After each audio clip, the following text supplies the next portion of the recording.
E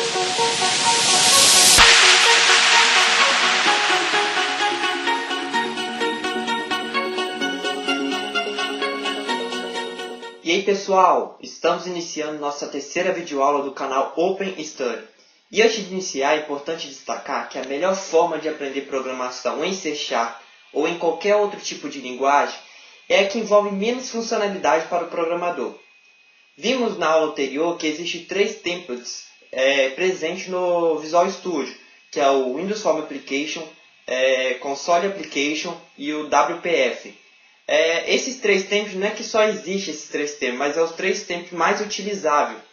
E entre esses 3 templates, o melhor que se enquadra, que se encaixa nesses requisitos, é o Console Application, pois com ele eu consigo abstrair os dados do usuário, consigo realizar a manipulação desses dados e consigo entregar essa manipulação, esses dados para o usuário.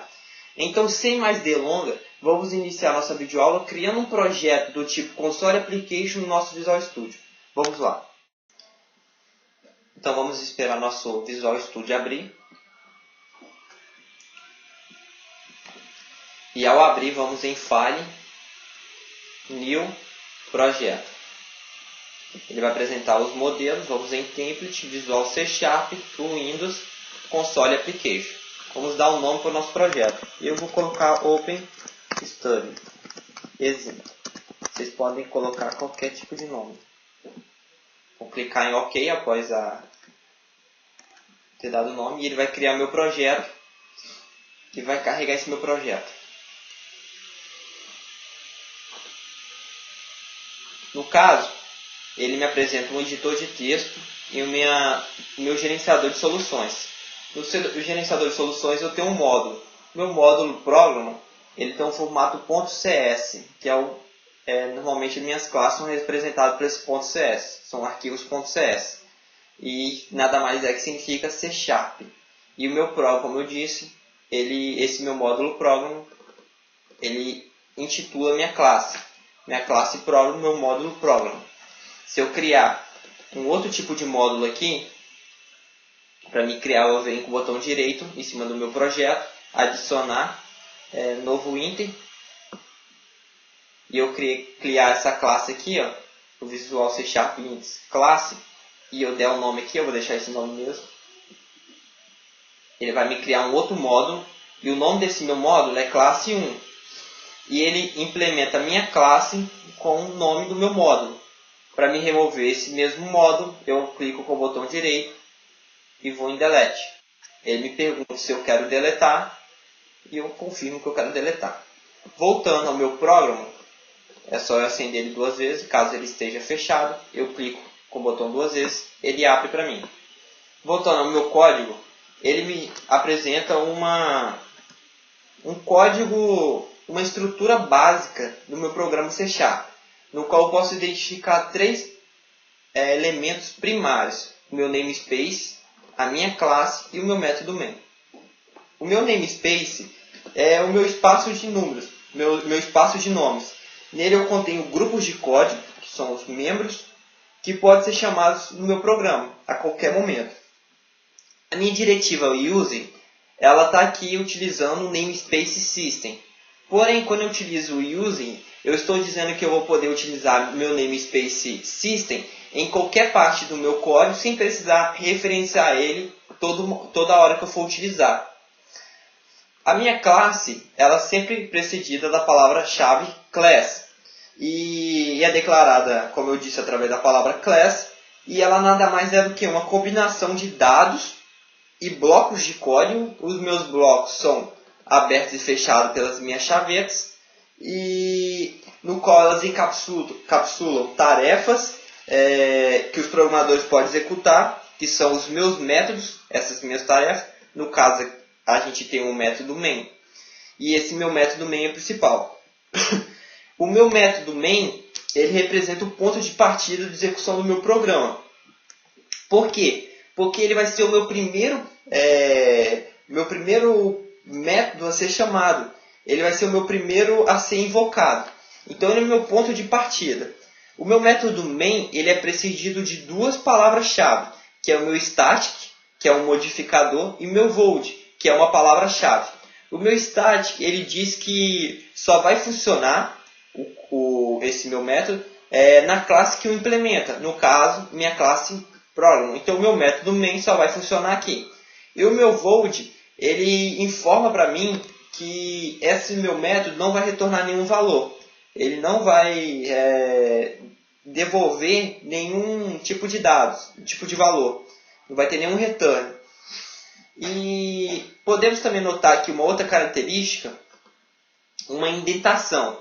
E o que vem essa indentação? A indentação é uma técnica muito conhecida na programação e que consiste em tornar a leitura e a eventual modificação do código-fonte, que é esse código que nós temos aqui, mais fácil, permitindo uma disposição em blocos, que como eu disse que é aberto e fechado pelas chavetas. Então eu tenho aqui 3 tipos de blocos, o bloco do meu namespace, da minha classe e o meu bloco do meu método. Então, com a indentação, eu consigo ter uma melhor manutenção do código e uma melhor leitura quando ele está indentado. Porque quando ele não está indentado, o código fica meio bagunçado. Então, como prática de programação, a indentação é recomendável. Vamos aprender, antes de iniciar aqui com o nosso editor de texto, vamos utilizar uma situação para aprender a programação. Como assim? Antes de introduzir ao tema o que é cada coisa no código, vamos fazer uma prática para poder vocês entenderem melhor como funciona. Então, vamos desenvolver um pequeno programinha. E para esse programinha, eu pensei num problema. E o nosso problema é o quê? Perdão, gente. E o nosso problema é o quê? Vamos tentar calcular a superfície de um círculo. E como é que vai funcionar isso? Minha fase de desenvolvimento, a gente vai separar ela em 5 fases. A minha primeira fase é compreender o problema. Nessa fase, a gente vai entender como funciona, o que eu tenho no meu problema para me poder esboçar para o meu programa. Então vamos lá, eu tenho que calcular a superfície de um círculo. Então como eu calculo essa superfície de um círculo? Eu tenho uma fórmula. E como é essa minha fórmula? A minha fórmula é dita pelo quê? Superfície é igual a π vezes raio elevado ao quadrado. Então depois que eu entender esse problema, no caso eu tenho a superfície que é igual a raio vezes... superfície é igual a π vezes raio ao quadrado, eu entendo que o meu raio ele é variável. Ele depende de cada situação, cada círculo tem seu raio. E o meu π é um número fixo, é uma constante, no qual é um número muito grande, mas ele é utilizável, ele é reduzido. Então, no nosso caso, a gente vai utilizar 3,14. Então, a gente já conseguiu separar aqui a nossa situação. Nós entendemos o problema, passamos da fase 1. A fase 2 é declarar essas minhas variáveis e constante.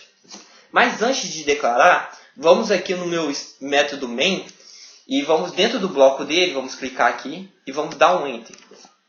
Perdão novamente. E antes de declarar nossas variáveis, eu vou utilizar uma forma de comentário para me entender que ali eu vou declarar uma variável. O meu comentário, eu tenho 2 tipos de comentário no Visual Studio, do C#. O comentário múltiplas linhas, que é uma barra e um asterisco barra. E tudo que tiver entre esses 2 carinhas aqui vai ser um comentário. Quando eu digo comentário, eu digo o quê? Eu digo que quando eu estiver compilando o meu código, o meu compilador ele vai chegar aqui e vai entender que é um comentário e vai pular essa parte. Então ele não vai ler o que está dentro entre esses valores.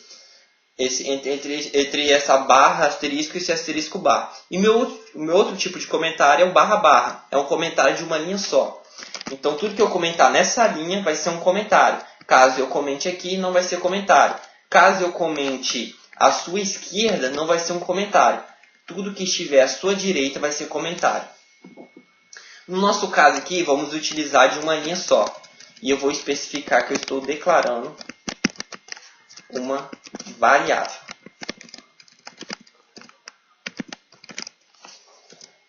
E antes de declarar uma variável, muita gente não sabe o que é uma variável. Eu acredito que pouca gente deve saber o que é uma variável, porque isso é uma aula básica Então, uma variável é uma localização na memória, onde são armazenados dados e onde eles têm um conteúdo. Então, minha variável ela vai ser uma localização na memória e ela vai armazenar um conteúdo.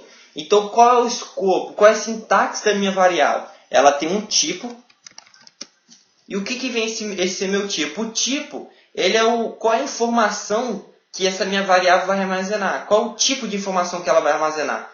Se ela vai ser um tipo inteiro, vai ser uma informação do número inteiro, vai ser uma informação do número decimal, uma cadeia de caracteres alfanumérico, uma data, um valor lógico ou outra coisa.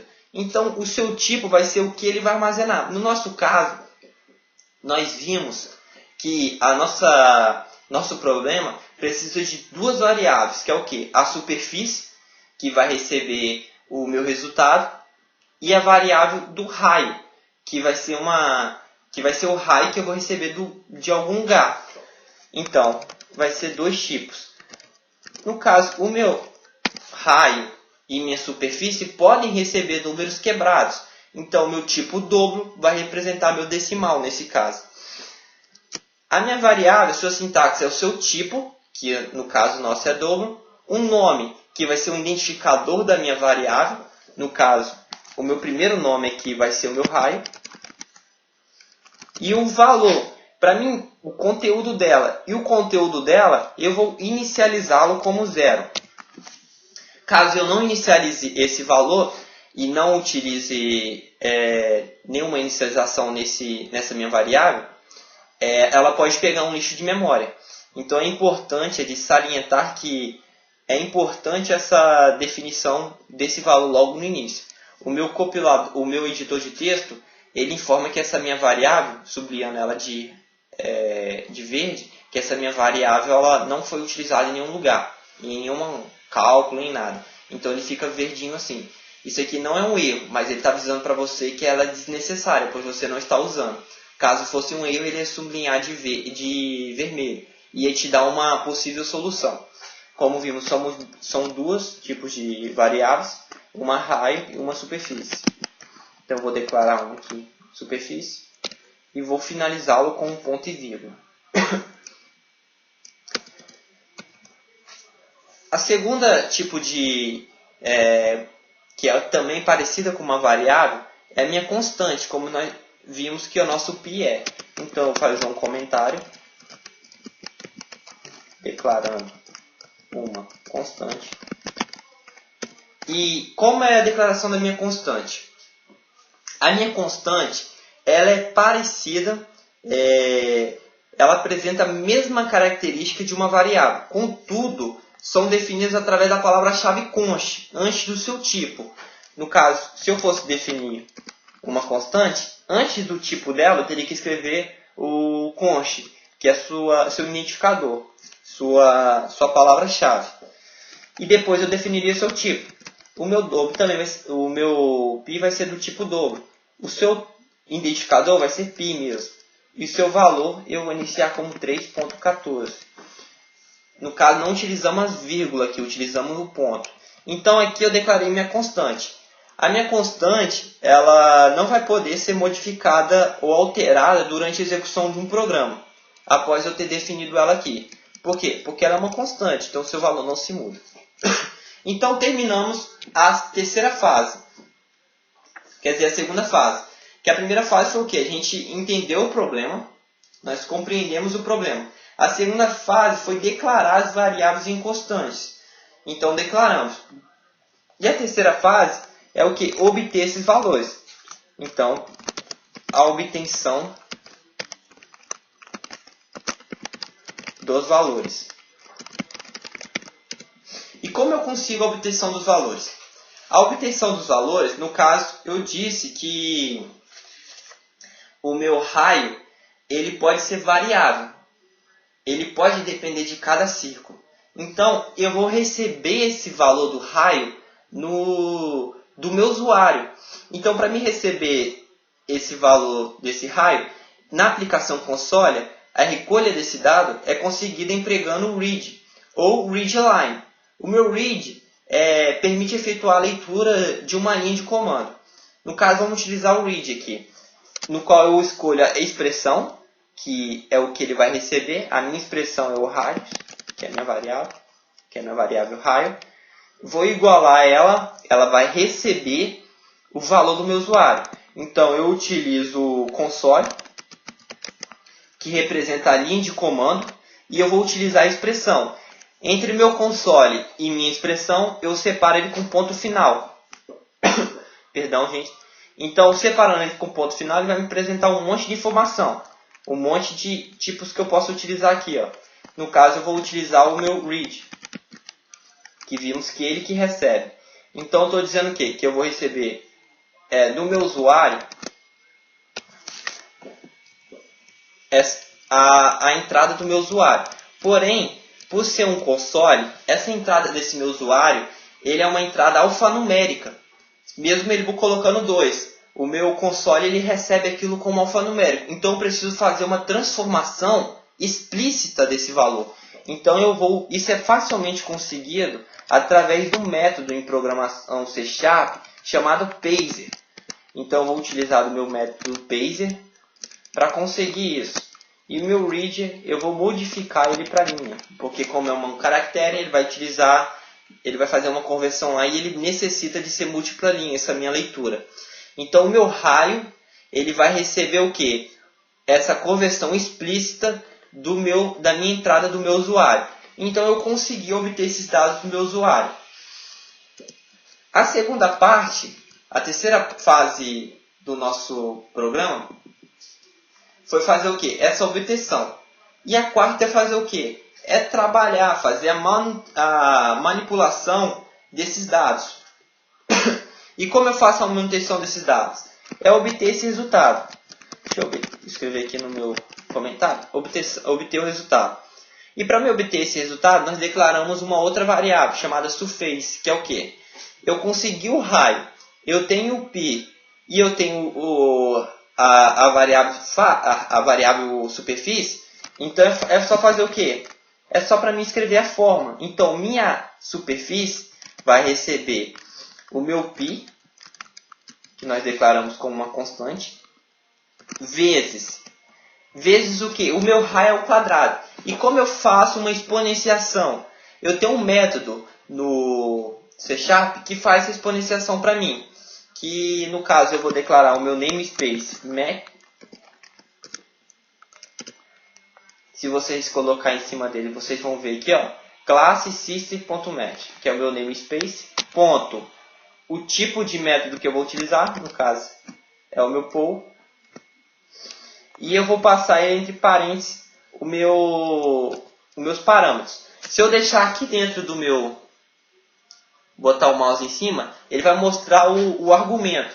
E esse argumento é o quê? Ele vai me informar o que esse meu método ele precisa. Ele fala que ele precisa de um W(x) e um W(y), no qual o meu W(x) é minha base e o meu W(y) é o meu expoente. A nossa base é o nosso raio. E nosso expoente é o 2. Então, aqui, nessa minha fase, eu já consegui obter esse resultado. Eu consegui fazer o cálculo dessa minha superfície. Mas como o meu usuário ele vai conseguir visualizar isso? Então eu preciso apresentar os dados. Como eu apresento? Então a gente vai entender agora. Apresentar o resultado. Que é minha o quê? É a minha quinta fase. Primeira fase foi declarar a variável. A segunda fase é declarando uma constante. A minha terceira fase é a obtenção dos valores. A minha quarta é obter o resultado. E minha quinta fase é apresentar o resultado. E como eu apresento? É através do write. O meu write, ele utiliza também do console, que é a minha...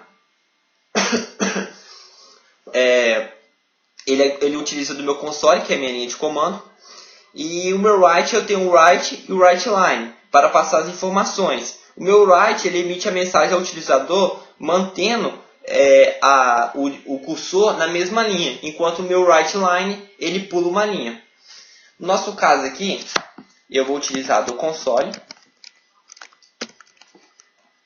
ponto é minha expressão, que é o write, line. Abro parênteses. Vou colocar um valor fixo. No caso aqui, a superfície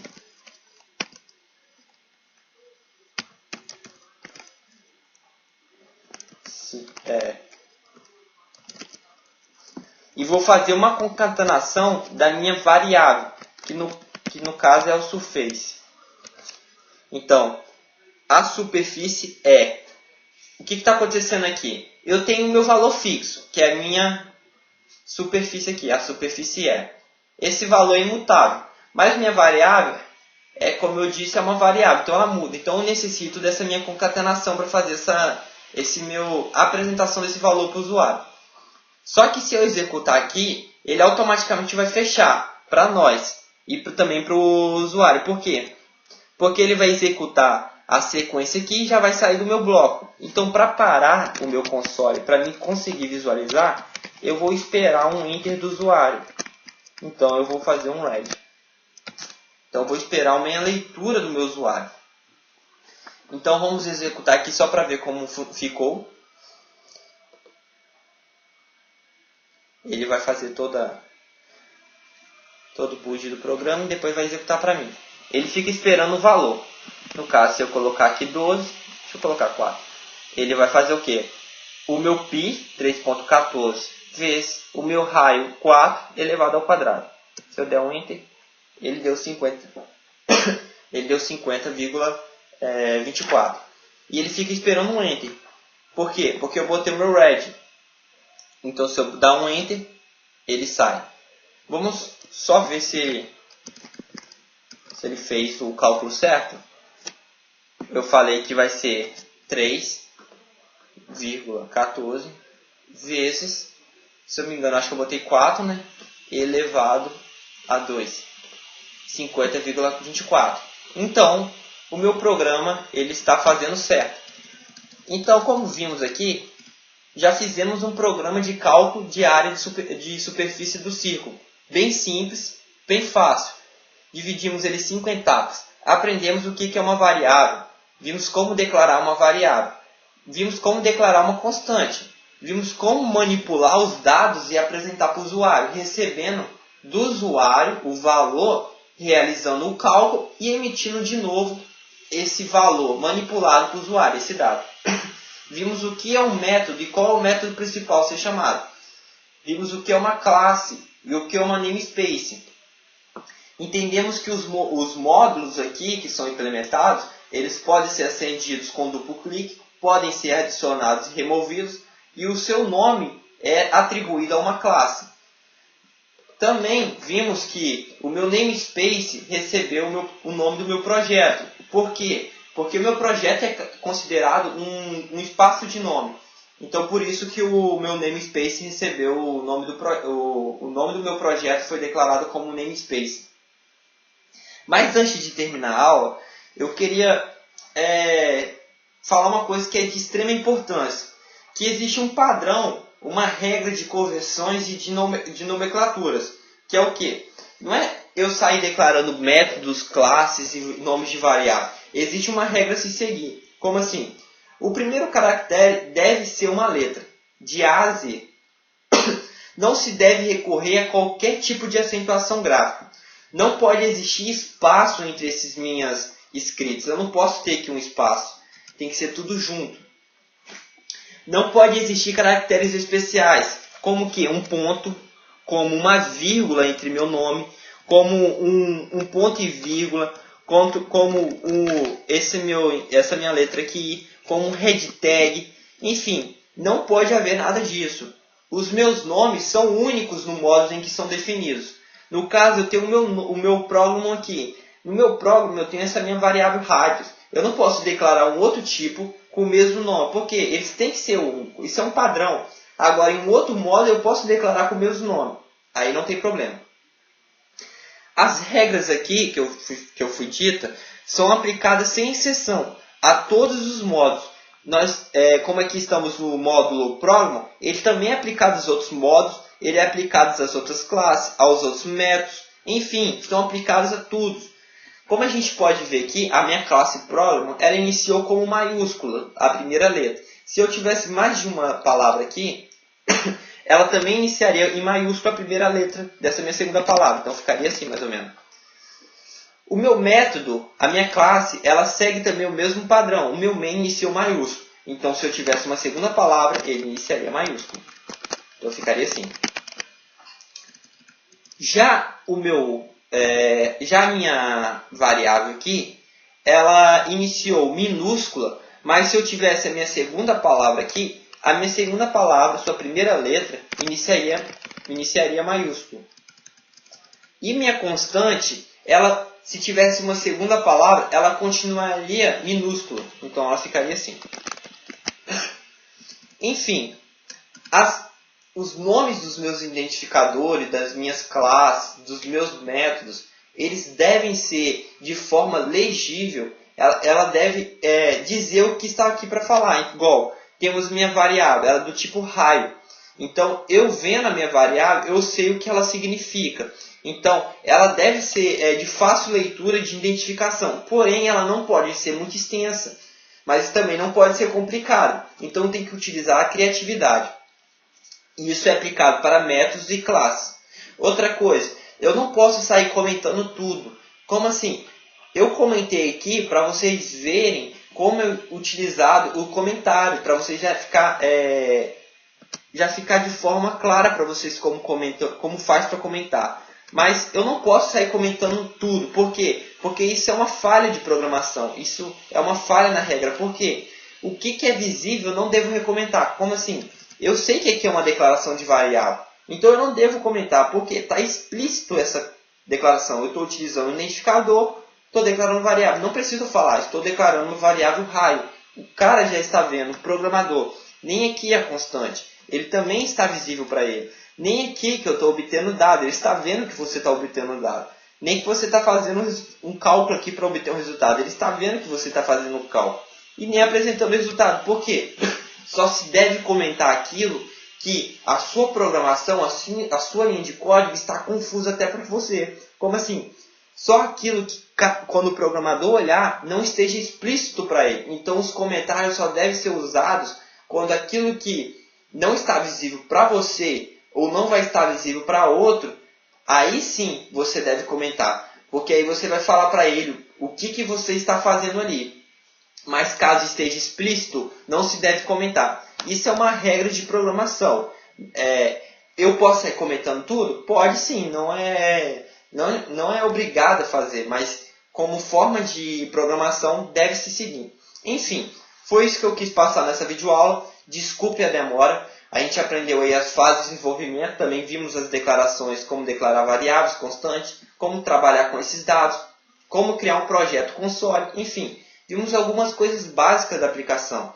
Vimos também como editor de texto, ele vem nos auxiliar. Porque a ideia é um ambiente de desenvolvimento. Vimos que ele sempre está nos auxiliando, mostrando que não estamos utilizando uma variável, que a variável está errada, mostrando como utilizar um método, mostrando alguns argumentos daqueles métodos para auxiliar o programador. Então, sempre a ideia vai estar auxiliando o programador. Enfim, foi uma aula mais ou menos para introduzir também ao console.